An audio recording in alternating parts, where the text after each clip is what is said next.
বাঘা নামে এক ছোট্ট বাঘের গল্প আজকে তোমাদের শোনাবো। বাঘা থাকতো এক গভীর জঙ্গলে। বাঘা মনের দিক থেকে খুবই ভালো ছিল, কিন্তু সে ছিল খুবই ভীতু। তার এই স্বভাব সম্পর্কে জঙ্গলের সব পশু পাখিরাই জানত। জঙ্গলের যত বড় বড় বাঘ থাকতো বাঘার উপরে খুব হাসাহাসি করত, আর বাঘা চুপ করে মেনে নিত। বাঘার খুব মন খারাপ হতো, কিন্তু বাঘা কাউকে কিচ্ছু বলতো না। বাঘেরা বলতো, এমন ভীতু বাঘ আবার কিসের বাঘ? বাঘাতে কোনো শব্দ পেলেই ছুটে পালায়। এসব শুনে বাঘার খুব মন খারাপ হতো। বাঘা মাথা নিচু করে ভাবতো, আমি কি কোনোদিনও সাহসী হব না?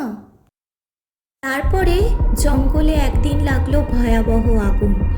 সব পশু পাখিরা এদিক ওদিক ছুটতে লাগলো নিজের প্রাণ বাঁচাবার জন্য।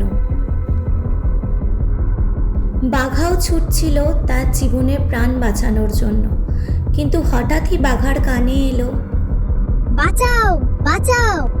বাঘা দেখলো একটা ছোট্ট হাতি কাদাতে আটকে গেছে। হাতিটি বলল, আমাকে এখান থেকে বেরোতে একটু সাহায্য করো না। আমি যে এখানে আটকে গেছি, আর বেশি দেরি করলে আমি যে বাঁচবো না। আমাকে একটু সাহায্য করো বন্ধু।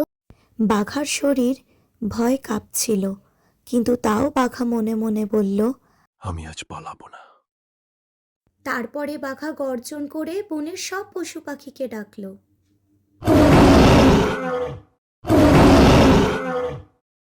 বাঘার গর্জন শুনে বনের বাঁদর ও একটি হরিণ দৌড়ে বাঘার কাছে চলে এলো।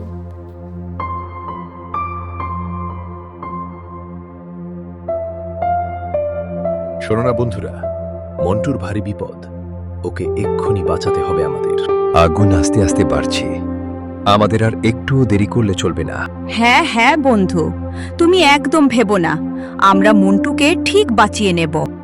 এই বলে মন্টুকে তারা সবাই মিলে একসাথে কাদা থেকে বার করলো।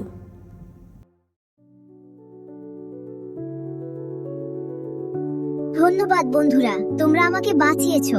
আগুন বাড়ছে, আমাদের এক্ষুনি বেরোতে হবে এখান থেকে। এই বলে তারা সবাই বেরিয়ে এলো জঙ্গলের ওই জায়গা থেকে।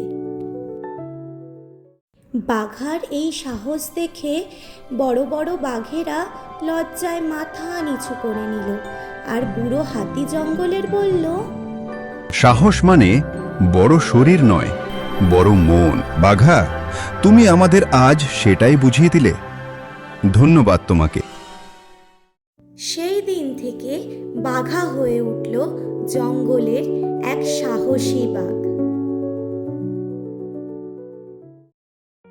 দেখলে তো বন্ধুরা, বাঘা কিভাবে নিজের ভয়কে উপেক্ষা করে বড় মনের পরিচয় দিল।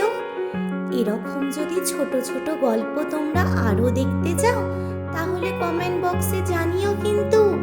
আর ভিডিওটি যদি ভালো লাগে, কমেন্ট, লাইক ও চ্যানেলটিকে সাবস্ক্রাইব করো। আজ তবে এটুকু থাক, টাটা।